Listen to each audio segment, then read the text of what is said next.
Hello student, welcome to my channel primary and middle पाठशाला।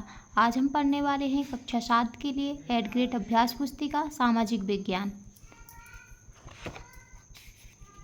अध्याय 1 भारत की भौगोलिक विविधता। सही विकल्प चुनकर लिखिए। प्रश्न 1, सन 1984 में अंतरिक्ष में जाने वाले प्रथम भारतीय अंतरिक्ष यात्री थे?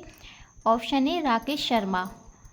प्रश्न दूसरा, भारत की पूर्व दिशा में स्थित पड़ोसी देशों का सही युग्म है? ऑप्शन बी बांग्लादेश और म्यांमार। पाकिस्तान और भूटान ये पश्चिम के देश हैं।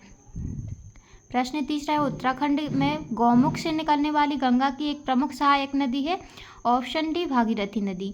प्रश्न 4, गंगा, ब्रह्मपुत्र और सिंधु नदियों को गर्मियों के मौसम में जल की प्राप्ति कहाँ से होती है? ऑप्शन सी हिमालय के ग्लेशियर से। प्रश्न 5, भारत के थार मरुस्थल क्षेत्र में स्वर्ण नगरी के नाम विख्यात शहर है? Option D Jaisalmer. रिक्त स्थानों की पूर्ति कीजिए। प्रश्न 1, क्षेत्रफल की दृष्टि से भारत विश्व का खालिस्तान बड़ा देश है? 7वां। दूसरा, पश्चिमी हिमालय क्षेत्र में पारंपरिक गृह निर्माण की पद्धति को खालिस्तान शैली के रूप में जाना जाता है? काठकुणी। तीसरा, जोग जलप्रपात भारत के खालिस्तान राज्य में स्थित है? कर्नाटक। चौथा, भारत का एकमात्र सक्रिय ज्वालामुखी अंडमान निकोबार द्वीप समूह खालिस्तान द्वीप में स्थित है? वैरन। 5, अरावली पर्वत श्रृंखला की सबसे ऊंची चोटी खालिस्तान है? माउंट आबू। अति लघु उत्तरीय प्रश्न। प्रश्न 7, भारत के प्रमुख द्वीप समूह के नाम लिखिए। पहला, लक्षद्वीप समूह अरब सागर में। दूसरा, अंडमान और निकोबार द्वीप समूह बंगाल की खाड़ी में। प्रश्न 8, हिमालय पर्वत श्रृंखला एशिया महाद्वीप के किन देशों में फैली हुई है? हिमालय पर्वत श्रृंखला 6 देशों भारत, नेपाल, भूटान, चीन, पाकिस्तान और अफगानिस्तान में फैली हुई है। प्रश्न 9, अरब सागर में गिरने वाली भारत की प्रमुख नदियों के नाम लिखिए। अरब सागर में गिरने वाली प्रमुख नदियों के नाम नर्मदा और ताप्ती है। प्रश्न 10, क्या कारण है कि भारत के पश्चिमी घाट की अधिकांश नदियां मुहानों का निर्माण करती हैं? पश्चिमी घाट की नदियां बहुत तेजी से बहती हैं और इनका रास्ता बहुत छोटा होता है। तटरेखा सक्रिय खाड़ियों तथा निक्षेपों से बनी है। प्रश्न 11, नैनीताल और मसूरी जैसे लोकप्रिय पर्वतीय पर्यटन स्थल हिमालय पर्वत की किस श्रेणी में स्थित हैं? नैनीताल और मसूरी जैसे लोकप्रिय पर्वतीय पर्यटन स्थल हिमालय पर्वत की हिमालय श्रेणी लघु हिमालय में स्थित हैं। प्रश्न 12, हिमालय पर्वत को एशिया का जल शिखर क्यों कहा जाता है? क्योंकि यह सिंधु, गंगा और ब्रह्मपुत्र जैसी अनेक विशाल नदियों का प्रमुख जल स्रोत है।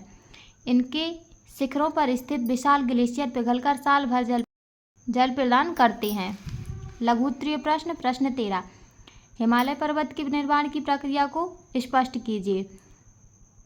लगभग 5 करोड़ वर्ष पूर्व जब भारतीय भूभाग उत्तर की ओर बढ़ते हुए यूरेशियन नामक भूभाग से टकराया तो उन दोनों के बीच भूमि अनिलंबित होकर ऊपर उठने लगी। इसी प्रकार विशाल हिमालय श्रेणी का निर्माण हुआ।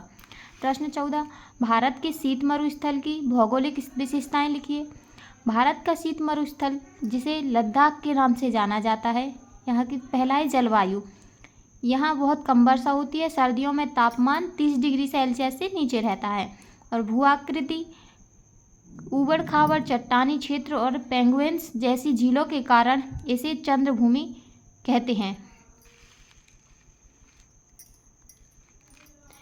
प्रश्न 15, प्रायद्वीपीय पठार से आप क्या समझते हैं या क्या तात्पर्य है? प्रायद्वीपीय पठार भारत का एक प्राचीन भूभाग है जो 3 ओर से समुद्र से घिरा हुआ है। यह पठारी क्षेत्र कठोर चट्टानों से बना है और आकार में त्रिभुज जैसा दिखाई देता है। इसी कारण इसे प्रायद्वीपीय पठार कहा जाता है। प्रश्न 16, सेल्यूलर झील कहाँ स्थित है? इसका नाम सुनते ही हमारा मन भय से क्यों भर जाता है? सेल्यूलर झील अंडमान द्वीप समूह में स्थित है। अंग्रेज शासनकाल के समय यहाँ अनेक स्वतंत्रता सेनानियों को अत्यंत कठोर परिस्थितियों में रखा गया था। यह झील उनके महान बलिदानों की याद दिलाती है, इसलिए इसका नाम सुनते ही मन भय से भर जाता है। दीर्घोत्तरीय प्रश्न प्रश्न 17। हिमालय की 3 प्रमुख श्रेणियों के नाम लिखते हुए उनकी विशेषताएं लिखिए।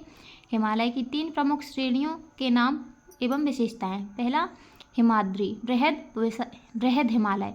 यह सबसे ऊंची और सबसे विस्तृत पर्वत श्रृंखला है। यहाँ माउंट एवरेस्ट और कंचनजंगा जैसे प्रमुख पर्वत शिखर हैं। दूसरा, हिमालय हिमाचल लघु हिमालय। यह बृहद हिमालय के दक्षिण में स्थित है।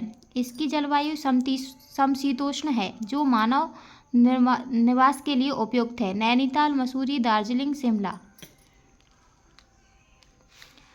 तीसरा, शिवालिक पहाड़ियाँ बाह्य हिमालय। यह हिमालय की सबसे निचली श्रृंखला है जिसमें घुमावदार और घने वन पाए जाते हैं। प्रश्न 18।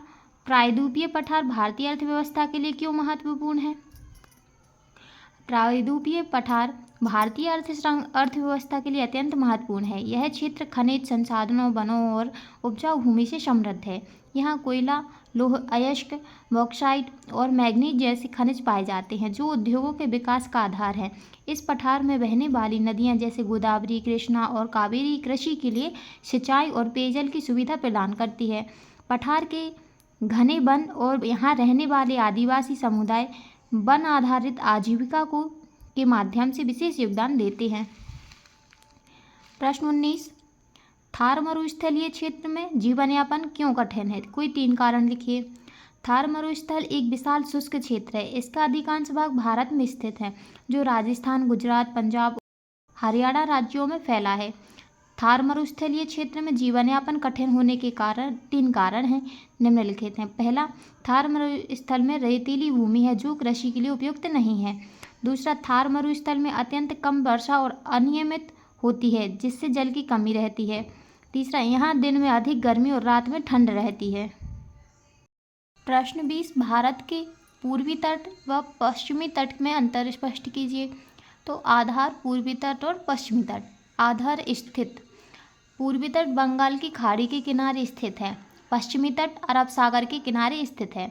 चौड़ाई, पूर्वी तट अपेक्षाकृत चौड़ा है, पश्चिमी तट अपेक्षाकृत संकरा है। नदियाँ, पूर्वी तट यहाँ बहने वाली नदियाँ बड़े डेल्टा बनाती हैं और पश्चिमी तट नदियाँ मुहाने बनाती हैं। तट रेखा, पूर्वी तट अधिक समतल और सीधी है और पश्चिमी तट नर्मदा, ताप्ती जैसी नदियों के मुहाने हैं। प्रश्न 21। इनमें से किन्हीं 2 का वर्णन कीजिए। हम नर्मदा नदी और बंगाल की खाड़ी। पहला, नर्मदा नदी। नर्मदा नदी प्रायद्वीपीय पठार की एक प्रमुख नदी है। यह अमरकंटक से निकलती है और पश्चिम की ओर बहते हुए अरब सागर में गिरती है। यह दसर घाटी में बहने वाली नदी है। नर्मदा नदी अपने मार्ग में जलप्रपात बनाती है। दूसरा, बंगाल की खाड़ी। बंगाल की खाड़ी भारत के पूर्वी तट पर स्थित है। इसमें गंगा, ब्रह्मपुत्र नदी, महानदी, गोदावरी और कृष्णा जैसी प्रमुख नदियाँ गिरती हैं। इन नदियों के कारण यहाँ बड़े बड़े डेल्टा बनते हैं। इसी के साथ हमारा अध्याय 1 समाप्त होता है। यदि आपको हमारी वीडियो पसंद आई हो तो like, subscribe, share and comment जरूर करें। धन्यवाद।